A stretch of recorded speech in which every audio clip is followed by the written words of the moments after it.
바쁜 일상을 보내다 보면 정신을 깨워야 한다거나 집중력을 높여야 한다거나 또는 그 밖에 여러 가지 이유로 하루에 한 잔은 꼭 마실 수밖에 없는 커피.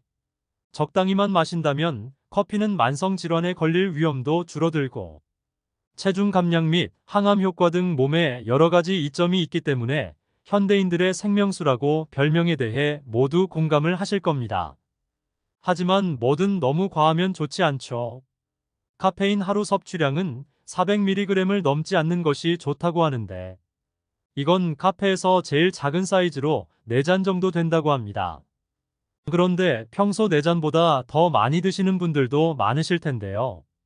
이렇게 과다 섭취하는 것 이외에도 카페인을 줄이거나 끊어야 하는 경우가 있습니다. 몸에서 이런 신호가 온다면 커피는 줄이고 대신 이런 차를 마시는 게 더 도움이 되는데요. 오늘은 커피를 즉시 끊으라고 몸에서 보내는 신호인 3가지 증상과 그렇다면 그 증상에는 커피 대신 어떤 차가 좋은지에 대해 알아보겠습니다. 오늘 영상을 끝까지 시청해 주시고 좋은 정보 많이 알아가셨으면 좋겠습니다. 아직 구독하지 않으신 분들은 구독도 함께 눌러주세요.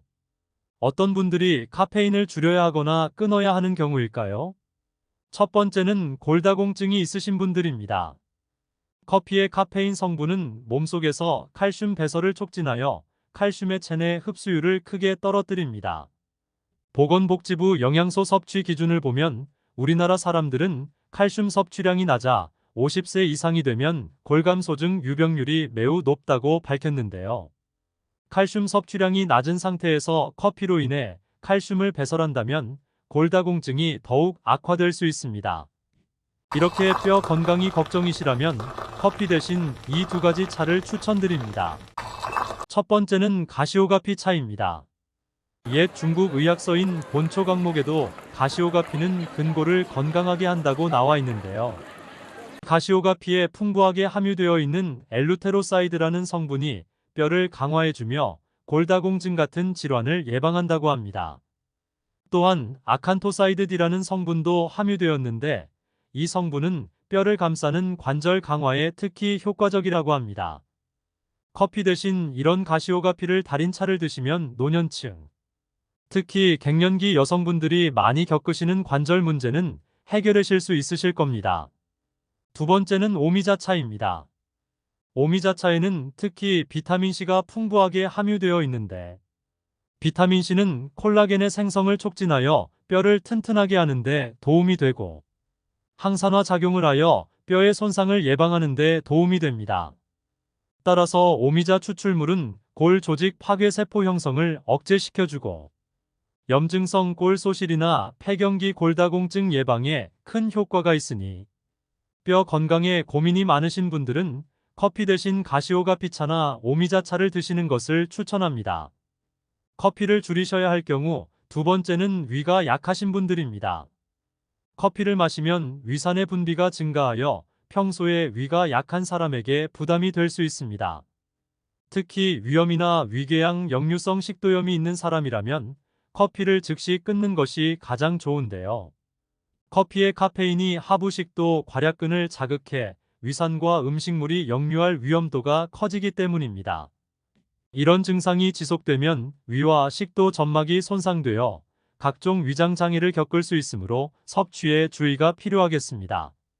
그렇다면 위장이 약하신 분들은 커피 대신 어떤 차를 드셔야 위에 좋을까요? 첫 번째로 생강차를 추천드립니다. 생강은 탈이 난 위를 진정시키기 위해 옛날부터 가장 많이 사용해온 약재이자 식재료인데요. 생강에 진저롤과 쇼가올이라는 성분이 위액을 분비시키는 것을 도와줘 위장의 기능을 활발하게 움직이는 데에 탁월하다 볼 수 있습니다. 따라서 위장이 약해져 메스껍거나 더부룩할 때 생강차가 이를 개선하는 데 제격이 되겠습니다. 두 번째로 추천드릴 차는 양파 껍질 차입니다. 양파 안에 있는 알리신은 살균 작용을 하여 위염 예방을 돕는데요. 그냥 양파차를 끓여 드셔도 좋지만 껍질에는 특히 항산화 물질인 퀘르세틴의 함량이 더욱 많아 위장 염증을 억제하여 주고 혈액순환을 원활하게 해주게 됩니다. 양파 껍질차를 끓일 때는 보리나 대추와 함께 곁들여 끓여 드시면 상호 궁합이 아주 좋습니다. 그래서 위와 관련한 질환을 겪고 계시거나 평소 위가 좋지 않으신 분들은 커피 대신 생강차나 양파 껍질차를 드시는 것을 추천합니다. 커피를 줄이셔야 할 세 번째 경우는 불안장애가 있는 경우인데요. 만성적으로 걱정, 근심이 많거나 공황장애 또는 강박증 등 불안장애가 있는 경우에는 커피를 끊는 것이 좋습니다. 각성 효과가 있는 카페인은 아데노신이라는 뇌의 화학물질을 작용하지 못하게 막고 아드레날린 분비를 촉진하는데요. 이런 작용들은 짧은 시간 동안 마음을 편안하게 할 수 있지만 시간이 지나거나 반복될 경우 불안감을 더욱 높일 수 있습니다.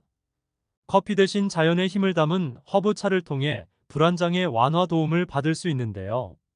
첫 번째로 추천하는 허브차는 카모마일 차입니다. 카모마일은 자연적인 진정 효과로 유명한 허브로 알려져 있습니다. 불안감을 완화시키고 긴장을 풀어주는 효과가 있어 불안장애를 가진 사람들에게 특히 좋으며 부드러운 맛과 향이 특징으로 무리 없이 일상적으로 마시기에도 좋습니다. 두 번째로 추천하는 허브차는 라벤더 차입니다. 라벤더는 향기로운 꽃으로 유명한데 이 꽃을 사용하여 차를 만들면 진정 효과뿐만 아니라 수면 향상에도 도움을 줄 수 있어 불안장애와 함께 잠을 잘 못 자는 사람들에게 특히 좋습니다. 현대인들이 많이 겪는 불안장애를 완화시키기 위해서는 커피 대신 카모마일이나 라벤더 차 등 허브차를 드시면 좋겠습니다. 커피를 줄이셔야 할 네 번째 경우는 불면증이 있는 경우인데요. 잠들기까지 오랜 시간이 걸리거나 중간에 자주 깬다면 커피를 끊는 것이 좋습니다. 커피에 함유된 카페인 성분은 알칼로이드의 일종으로 중추신경계에 작용해 뇌를 각성시키는 효과가 있습니다. 이런 작용은 집중력이나 업무 효율을 높이는데 도움을 주지만 활발한 뇌 활동으로 숙면을 방해할 수 있습니다. 각성 효과를 내는 카페인은 몸속에서 완전히 사라지기까지 8시간이 소요되며 사람에 따라 그것보다 더 오래 걸리는 경우도 있습니다. 그렇기 때문에 평소 불면증으로 고생하신다면 커피를 끊거나 최소 오후 3시 이전에 마시는 것이 좋습니다. 그렇다면 불면증에 좋은 차는 무엇일까요? 불면증에 도움을 주는 차 첫 번째는 대추차입니다. 대추에는 비타민C와 칼슘이 풍부하게 들어있어 신경 안정은 물론이고 긴장 완화, 우울, 불안 증세를 감소시켜줘. 대추씨와 함께 달인 대추차는 신경성 불면증이나 스트레스로 인한 수면 장애에 큰 도움이 됩니다. 불면증에 도움을 주는 차 두 번째는 루이보스 차입니다. 루이보스는 철분이 풍부하고 카페인 성분이 전혀 없어 임산부들에게 좋은 차라고 알려져 있는 만큼 철분 이외에도 루이보스에는 비타민C, 비타민 E, 아연, 칼슘이 풍부하게 들어있으며 카페인 성분이 전혀 들어있지 않아 수면에 도움이 준다고 알려져 있습니다. 불면증으로 요새 고민이 많으시다면 대추차와 루이보스차를 추천드립니다. 오늘은 커피를 즉시 끊어야 하는 4가지 증상과 커피 대신 마셔야 할 차에 대해 알아봤습니다. 또한 건강에 이상이 없는 사람이라도 하루 3잔 이상의 커피는 몸에 부담을 줄 수 있으니 과섭취는 주의가 필요하겠습니다. 오늘 영상이 도움이 되셨다면 주변의 소중한 사람들에게도 공유해주세요. 구독과 알람 설정을 해주시면 다음번에도 유익한 영상으로 찾아뵙겠습니다. 오늘의 영상도 끝까지 시청해주셔서 감사합니다.